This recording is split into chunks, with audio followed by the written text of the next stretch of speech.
Hi, I'm Eleanor, and welcome to the Intuition Lab. Today I'm going to talk about adopting a data driven approach to intuition, something that people think is a bit airy fairy or wholly qualitative. And I believe that it can also be a very quantitative thing where you can receive specific information that you can catalog and even analyze. So let me talk about it. How would you validate a hunch? Well, normally you would, sort of make note of what you feel is going to happen, and then go off in search of information, people, or circumstances to bolster what you intuitively feel. And I think that's a wonderful way to go about doing all of this. But I'm going to invite you to actually log your data, if you will. So let's say you have a feeling that if you take a certain route to work, you will be late. And you decide to follow that hunch. And as it turns out, you're correct. There is an accident or there's road work and you're redirected, which makes you a bit late for work or your appointment or whatever it is you need to be. That's valuable information. And I'm going to encourage you to, if you, especially if you are in the beginning of honing your intuition or beginning to trust it, to start a log of your hunches and the outcome. So every time you have an inkling that something's going to happen in a certain way, um, or any sort of maybe slightly predictive moment, I'm going to invite you to gather several types of information. One, the date and time when you had the hunch, what the hunch is. After the fact, record the outcome. Did it happen as you expected? What did you get right? What did you get wrong? And I also will encourage you to also capture any feelings or intuitive tells you might have. For some people, it's, like an itchy ear or an itchy palm or something, especially before receiving money. That's an oldie but a goodie. Um, or a specific feeling. And I'm going to go a little bit more into recording that feeling. So if it occurs somewhere in your body, record that. If it's just a knowing, so another data point to gather is how you receive the information. Is it purely physical? Do you have a sinking feeling when you hear something? Is there almost like a voice you hear saying yes or no, or whatever the outcome will be? Is there another way of receiving information, like someone mentions something off the cuff that you'd been thinking about? Or do you find a song on either the radio or your favorite streaming service? Does a billboard jump out at you? Does the title of a book catch your eye if you're in a library or someone's home or a bookshop? Just, I'm inviting you to gather the information and to do it as much as possible. I wonder if you can hear the birds tweeting in the background. Perhaps they have a message for us today. But keep a log any way you like, voice notes on your phone, spreadsheets if you love them. Actually, if you are very data and fact driven, something like a spreadsheet might be right up your alley. Or a journal, it can even be a spiral bound notebook where you record each intuitive hit. Now, why is this valuable? Well, one, if you are just beginning to trust your intuition, it helps you to see that this is a resource that can be relied on. You can also take note of the quality of the information you receive. You can notice trends over time. Are you getting better at sussing out what you really think is going on? Um, do you notice? Oh, another thing you can gather is your emotional state at the time. Are you calm? Are you detached? Are you upset?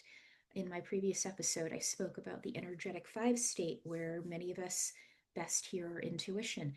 If you're using that scale, where are you on the 0 to 10? Again, where 0 is kind of flat on your back, listless, and 10 is super wired in the throes of some very strong emotion like anger or passion or whatever strong emotion that completely takes control of your body. Record that as well. And over time, you will be able to see several things. What sort of information are you getting? What do you get information about? Do you receive information about work, about your health, about your family, about friends, about world events? Um, Many people are best at tuning their intuition into a specific type of information. Some of us get information about a wide variety of things. And some people are very focused. Are you really good about getting intuitive hits about your friends and family's love lives? Are you the person they go to when they meet someone new to, give the person a look, a once over, a look over, and, you pretty much know if they're right for them or not? Can help you determine your area of expertise, can help you determine what subjects you receive information about most readily. It can help you determine what frame of mind you're in when you receive the information. It can help you, like I said, notice trends over time. Are you getting better? Are you getting better at certain types of things? Do you have a keen nose for one subject matter that you receive highly accurate information about, whereas you're a little weaker in others, or do some things just not land for you? This is all valuable information to have. What do you do with it? When you've gathered, I would say, 10 or 15 entries to start, and obviously the longer you do it, the more you'll have. Um, I invite you to look at it and evaluate it for the criteria I mentioned before. And also, like I mentioned earlier, if you don't have a lot of confidence in your intuition, this will help you to build confidence. Like, yes, I am receiving valuable information. And another thing is, it isn't just consistently receiving information about a specific subject. You may notice that your body has certain physiological responses that are attuned to positive or negative outcomes. So it can be about anything from, is my favorite flavor of coffee in stock today, if you like flavored coffees, right? Um, is my team going to win? Information like that. Or is this not working out? Or this is something I'm going to have to wait and get more information on. Chances are many of us um, are clear sentient in a way that we feel things, it's empathy, but like physical empathy. Some of us are clear cognizant, and I encourage you to read up on the five clairs. But we all have different ways of receiving intuitive information. Some of us get signs from outside of ourselves. But besides that, getting back to the physiological part of it all, you will come to associate certain physical feelings and reactions with specific outcomes, which you can note as a column in your spreadsheet or just a criteria that you note in your journal. And you will associate it with other things so that when you are out and about and you have a decision to make and you immediately feel that sinking feeling or that twinge on your left side of your body, you will associate it with a specific type of outcome. And this way you don't have to think, you just know, like, oh, okay, maybe this is something I should pursue, maybe this isn't. It will completely circumvent the thinking mind, because that's the way intuition works. It is an aid to the thinking mind, but truly not a part of it, I would say. I'd say it sort of hovers somewhere above it. It can point you in the right direction it can just tell you to stay away from something or to wait or to pursue something without having to dwell and delve into the why. Sometimes the why is not important. Sometimes the why pulls us off course. And sometimes it leads us to ignore what our intuition is telling us because we rationalize ourselves out of what we really know. And sometimes the thinking mind takes over and wants something to be or appear a certain way, and it is not meant to. And I'm going to discuss that in another episode. But it can help to have this log of your hits and your hunches and their outcomes to not only validate whether or not you are on the right track, but also to help you just take intuitive shortcuts, if you will, later on.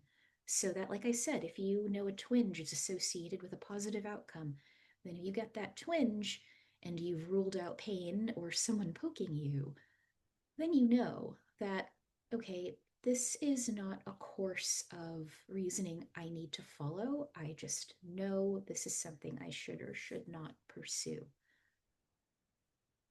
Anyhow, I encourage you to focus on your hunches, to take note of them as soon as you can, to gather this data in an easily accessible way, ideally private.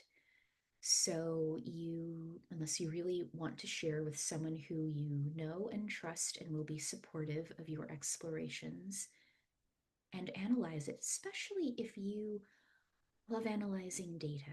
This will give you a gold mine to work with. So, again, this is what I recommend capturing. I recommend capturing the date and time, the actual information you receive, leave a space for later validation.